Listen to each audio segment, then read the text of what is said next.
मैं चाह रहा हूं कि देखो कौन भाग रहा है। बुज़दिल कप्तान भाग रहा है, अदम एतमाद का वोट से भाग रहा है।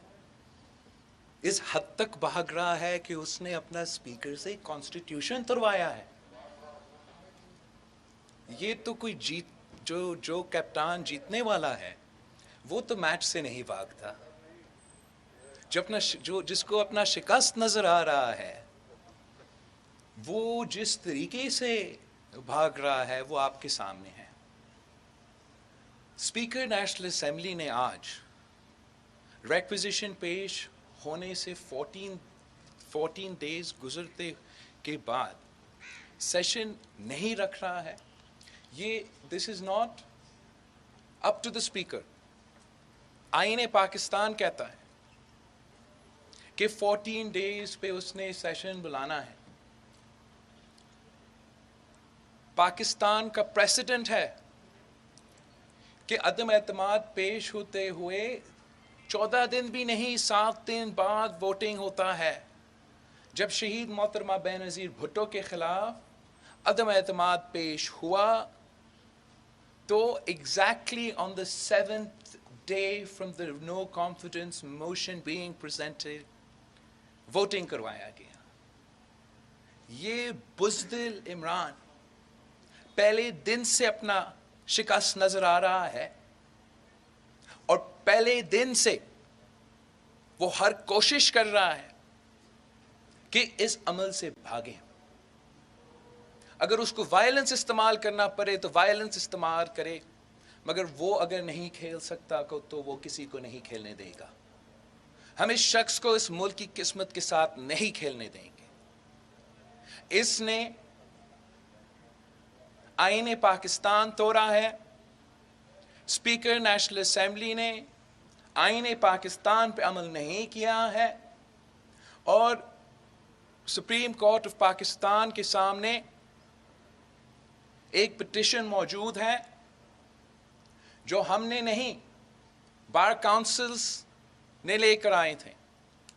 उस सुप्रीम कोर्ट की पिटिशन में हम पार्टीज नहीं थे, मगर चीफ जस्टिस ऑफ पाकिस्तान ने कल पॉलिटिकल पार्टीज को नोटिस भेजे हैं और हम उम्मीद रखते हैं कि जहां ये हुकूमत अपने आप को आईन, कानून और रूल से बलतर समझते हैं, पाकिस्तान का एक अदारा मौजूद होगा जो हमारा आईनी हुकूक तहफ़्फ़ुज़ करने के लिए तैयार है, जमहूरी हुकूक तहफ़्फ़ुज़ करने के लिए तैयार है, पार्लियामान का तहफ़्फ़ुज़ करने के लिए तैयार है, हमारा वोट का तहफ़्फ़ुज़ करने के लिए तैयार होंगे।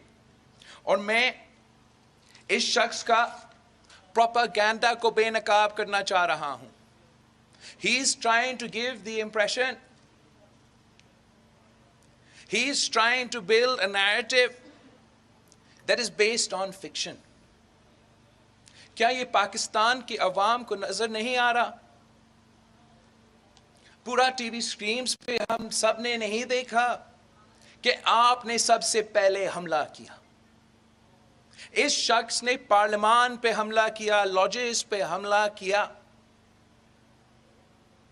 पार्लियामान के मेंबर्स के कमरे पे हमला किया और पार्लियामानी के मेंबर्स को गिरफ्तार भी किया। उसके बाद जब मेंबरान पार्लियामान के मेंबर्स ने सिंध हाउस शिफ्ट किए तो इस शख्स ने सिंध हाउस के खिलाफ, उन मेंबर्स के खिलाफ एक प्रोपेगेंडा का मुहिम शुरू किया और झूठा इल्जाम लगा रहा है, आज तक लगा रहा है। मैं चैलेंज करता हूं इससे कि जब पीपल्स पार्टी ने इल्जाम लगाया धांधली का, जब पीपल्स पार्टी ने इल्जाम लगाया इंटरफेरेंस का, पैसा चलने का, तो हम अदालत में गए। हमने अदालत में अपना सबूत के साथ दिए, नाम लेके चले गए थे, पैसा कहां से आया, कहां सा पैसा था, वो सबूत पेश किया। आप वो नहीं कर सकते हो, इसलिए आप झूठे हो और झूठ के मुबनी पे आप प्रोपेगेंडा चला रहे हो। अवाम से झूठ कहना बंद कर दे। अब कैसे कह सकते हैं कि अवाम ممبرز کو سزا دیں گے اگر وہ آپ کے خلاف ووٹ دیں گے. پاکستان کے عوام خود آپ کو ووٹ دینے کو تیار نہیں ہے. اسی پارلیمان کے سارے ممبرز نے 3 سال دیکھا ہے، 3 سال اب ہر بائی الیکشن ہار چکے ہیں. پاکستان کے عوام نے آپ کا سلیکٹڈ مینڈیٹ جب بھی موقع ملا، بائی الیکشنز ہوئے، لوکل باڈی کا فیز 1 کے الیکشنز ہوئے، آپ کا جعلی مینڈیٹ کو رد کیا. 3 سال ہر ممبران اسمبلی دیکھتا رہا کہ آپ کا وفاقی حکومت موجود، آپ کے صوبائی حکومتیں موجود، آپ کے ہر قسم کے سہولت موجود، اور آپ ایک بائی الیکشن نہیں جیت سکتے ہو، ایک لوکل باڈی الیکشن نہیں جیت سکتے ہو، تو ان کا سیاسی مستقبل کا کیا ہوگا؟ انہی ممبرز کو معلوم ہے، ہر ممبران اسمبلی کو معلوم ہے کہ پاکستان کے عوام آپ کے معاشی پالیسی سے نفرت کرتے ہیں. ہر اس شخص سے نفرت کرتے ہیں جو آپ کے سہولت کار 3 سال سے بنے تھے. پاکستان کے عوام ہر اس ممبر کو معاف نہیں کریں گے جو آپ کو ووٹ دے گا.